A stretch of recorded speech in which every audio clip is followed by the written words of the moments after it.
So let's continue where we left in part 2, and before we jump into the aberrations tab and we begin to describe 3D aberration and so on, let's first activate the kernel or bokeh inputs, and let's aberrate this image without even going into the aberrations tab.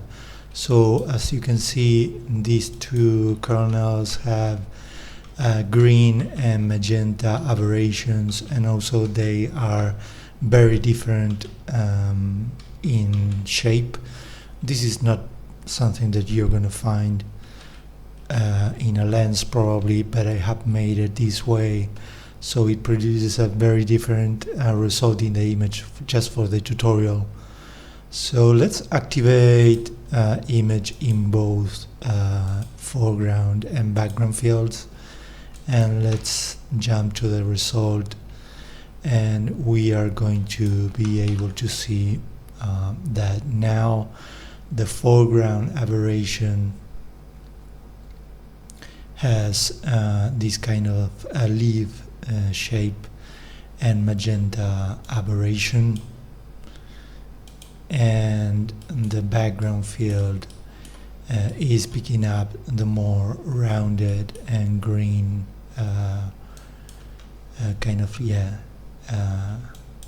green aberration on the edges of the shape. So now just by doing that, we are having different aberrations and bokeh shapes in front and behind the focus plane.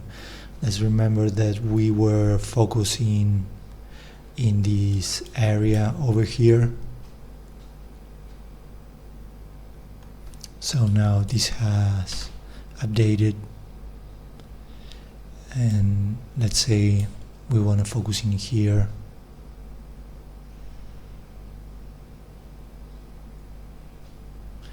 And now you're going to see the foreground field is wider, then we have a circle of confusion here, and the background field with a different aberration. Another thing that you can do, and let's deactivate this for now. So let's say we use this in the foreground and bladed in the background. You can actually have your own chromatic aberration in RGB for the foreground and background field. So maybe if I call this chromatic aberration gizmo, you can use whatever aberration gizmo or aberration method you want. So let's say that maybe I want to use this aberration for the foreground field, and let's change this side to something else, so maybe it looks like this. Let's do something like very noticeable so we can tell. So now you have a background aberration and a foreground one that looks more blue and red, and this one is blue and green. And if we look at the result,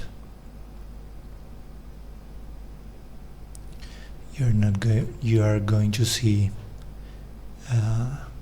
these two aberrations that you have created before even going into the gizmo. So yeah, a lot of control there. Just before even we go into this tab, you can do these aberration tricks and mix them in both fields by adding some aberration method in the field's input or in the kernel inputs. So let's now jump into the next tab, which is going to be the aberrations tab. And now this image is not having any aberration, it's just picking up the bladed and the disc. So let's now jump to the aberrations tab.